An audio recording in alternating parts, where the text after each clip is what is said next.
1879 यानी से करीब 150 साल पहले पिरामिड के सामने से एक शख्स गुजर रहा था कि अचानक उसके सामने जैकल आ गया। उस आदमी को इस बात का बिल्कुल भी इल्म नहीं था कि अगले ही लम्हे वो पिरामिड की कौन सी ख़ास चीज़ देखने जा रहा है। आदमी ने जैकल की तरफ पत्थर फेंका तो वो जैकल पिरामिड में बने हुए छोटे से सुराख में घुस गया। ये मंजर देखते ही उस आदमी से रहा नहीं गया, क्योंकि अब वो पिरामिड के इस सुराख के अंदर देखना चाहता था। MTV की वीडियो में एक बार फिर खुशामदीद। अंदर दाखिल होते ही आदमी ने खुद को पिरामिड के अंदर एक सीक्रेट चैम्बर में पाया, जिसकी दीवारों पर अजीबो-गरीब लिखाई में कुछ लिखा हुआ था। नाजरीन, यही वो पॉइंट था जिसने दुनिया भर के रिसर्चर्स को और आर्कियोलॉजिस्ट को झंझोड़ के रख दिया। यही वो दिन था जब दुनिया को मालूम पड़ा कि पिरामिड्स के अंदर सीक्रेट चैम्बर्स भी मौजूद हैं, जिन पर आज तक रिसर्च चल रही है। इस वीडियो के पार्ट 1 में हमने देखा कि कैसे 4500 साल पहले इजिप्शियन ने बगैर किसी कंपस के ना सिर्फ पिरामिड की हर साइड को एग्जैक्ट डायरेक्शन दी, बल्कि बगैर किसी लेज़र लेवल के ज़मीन को परफेक्ट लेवल भी किया। ना सिर्फ इतना, बल्कि हमने ये भी जाना कि उन्होंने किसी बगैर मॉडर्न टूल्स के 50 टन वज़नी पत्थरों को स्क्वायर शेप में काटा भी और बिना किसी क्रेन के पिरामिड्स के टॉप तक पहुंचाया भी। ये तमाम चीज़ें जानने के बाद रिसर्चर्स परेशान थे कि किंग चैम्बर में मौजूद 1 पीस ग्रेनाइट से बना हुआ ये ताबूत इस छोटे से सुराख से अंदर कैसे लाया गया। पिरामिड्स बनाने का क्या मकसद था, और रोबोटिक कैमरा ने जब पिरामिड के अंदर पत्थर के स्लैब में जब सुराख किया तो उसके अंदर वो कौन सा मंजर देखा गया जो पिछले 4500 सालों से किसी ने भी नहीं देखा था। ये सब आप जान सकेंगे वीडियो के इस पार्ट में। तो आइए शुरू करते हैं। Challenge number 7, the great pyramids of Giza तमाम पिरामिड्स के मुकाबले में सबसे ऊंचा और चौड़ा पिरामिड्स है। इसके अंदर अभी तक 2 हिडन चैम्बर तलाश किए जा चुके हैं। एक को क्वीन चैम्बर का नाम दिया गया है और दूसरे को क्वीन चैम्बर का नाम दिया गया। जब पहली बार किंग चैम्बर के अंदर रिसर्चर्स की टीम गई तो उन्होंने इसके अंदर एक ऐसी चीज़ देखी जो बिल्कुल भी एक्सपेक्टेड नहीं थी। जी हाँ, उनको वहाँ 4500 साल पुराना ग्रेनाइट से बना हुआ एक ऐसा ताबूत मिला जो अंदर से खाली था।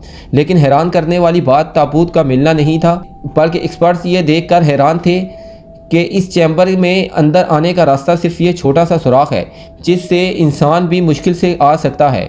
तो आखिर ये 1 पीस ग्रेनाइट का ताबूत अंदर कैसे आया। आखिरकार कई सालों की रिसर्च के बाद ये रिजल्ट निकाला गया कि पहले किंग चैम्बर अंदर से बनाया गया और उसी वक्त यह ताबूत रखा गया था।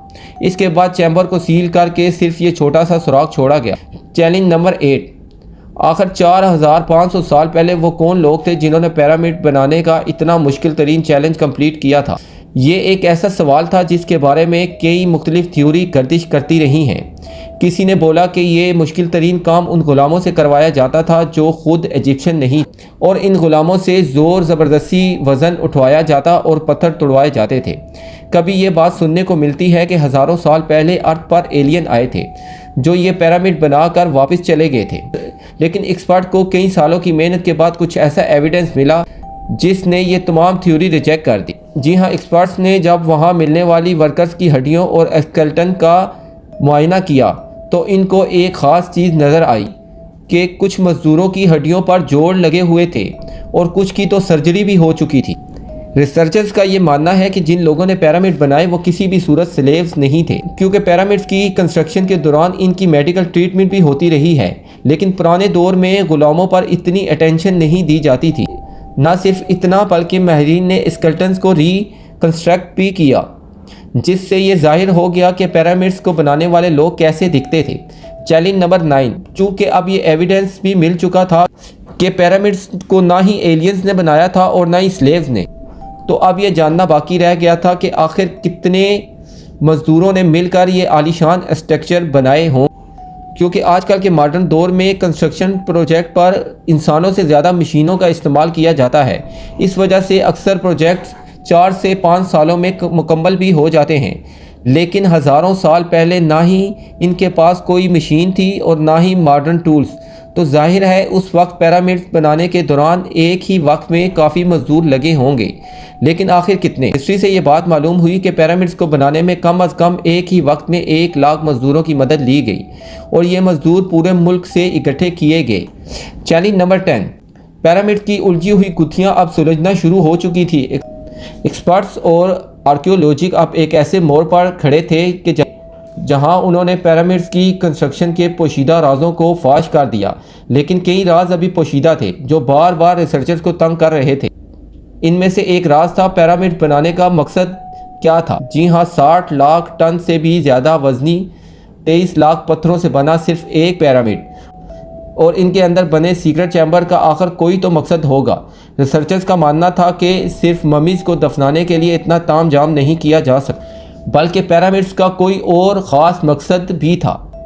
इस मकसद को जानने के लिए दुनिया भर से मुख्तलिफ इदारों की मदद ली गई और ये रिजल्ट निकाला गया कि पिरामिड्स का मकसद था कि इंसानों को खुदा बनाना। जी हाँ, इजिप्शियन का मानना था कि जब इंसान मर जाता है तो वो ऊपर आसमान पर जाकर एक सितारा बन जाता है और मरने के बाद भी पीछे रह गए अपने साथियों और अपनी फैमिली और अपने धरती के काम आता रहे, इसलिए इनको इन पिरामिड्स में दफनाया जाने लगा, जो पिरामिड्स की वॉल पर लिखी रिलीजन लैंग्वेज की मदद से भी अपना मकसद हासिल कर सकेगा, और यही शायद इनका रिलीजन बिलीफ भी था। लेकिन पिरामिड्स का असल मकसद यही है या कोई और, इसका अभी तक कोई एविडेंस नहीं मिल सका। चैलेंज नंबर 11, इजिप्शियन इंजीनियर की हिस्ट्री के इंशाकार स्ट्रक्चर के डिज़ाइन ने एक बार फिर एक्सपर्ट्स को मुसीबत में डाल दिया। ये मामला शुरू हुआ था गीज़ा पिरामिड्स की एक एरियल फोटोग्राफ से, जिसमें देखा गया कि इन 3 पिरामिड्स का स्ट्रक्चर एक दूसरे से बिल्कुल भी अलाइन नहीं है। ये मालूम नहीं हो पा रहा था कि जिन लोगों ने 4500 साल पहले इंच बाई इंच लेवल करके इतनी सफाई से पिरामिड बनाए, उन्होंने इन 3 पिरामिड्स को एक दूसरे से अलाइन क्यों नहीं किया। क्यों इन तीनों की पोजीशन आपस में किसी भी सूरत मैच नहीं हो रही थी। पहले तो ये एक को इंसिडेंट समझा गया, लेकिन सिर्फ तब तक जब तक रॉबर्ट पवाल ने ये कोड क्रैक नहीं किया था। रॉबर्ट पवाल का मानना था कि ये सब एक को इंसिडेंट नहीं, बल्कि इन पिरामिड्स की पोजीशन एक सोचे समझे प्लान की वजह से है। क्योंकि इजिप्शियन सितारों को बहुत मानते थे, इस वजह से उन्होंने ओरियल सिबील के 3 सितारों की पोजीशन के हिसाब से ही ये पिरामिड्स बनाए। अगर गौर किया जाए तो इन 3 सितारों में से 2 ब्राइट सितारे हैं, पर एक सितारा डिम भी है और इन दोनों से हटा हुआ भी है।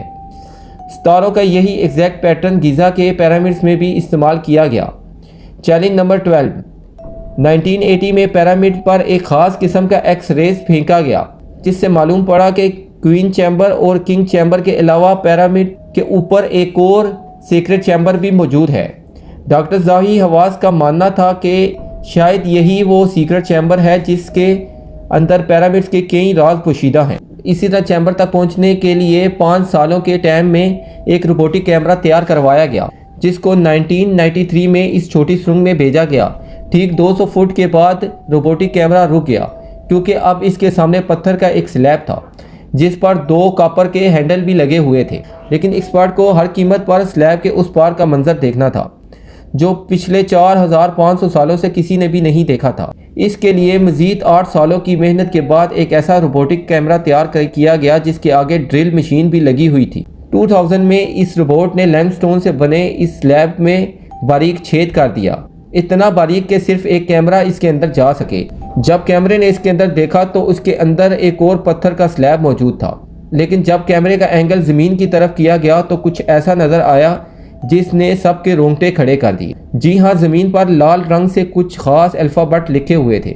ये अल्फ़ाबेट छोटे पैसेज को सील करते वक्त 4500 साल पहले लिखे गए। एक्सपर्ट को ये लिखाई समझ आई और ना ही इसका मकसद, लेकिन डॉक्टर ज़ाही हवास का मानना है कि उस दूसरे स्लैब के उस पार ज़रूर एक और सीक्रेट चैम्बर मौजूद है, जो पिछले 4500 सालों से किसी ने भी नहीं देखा।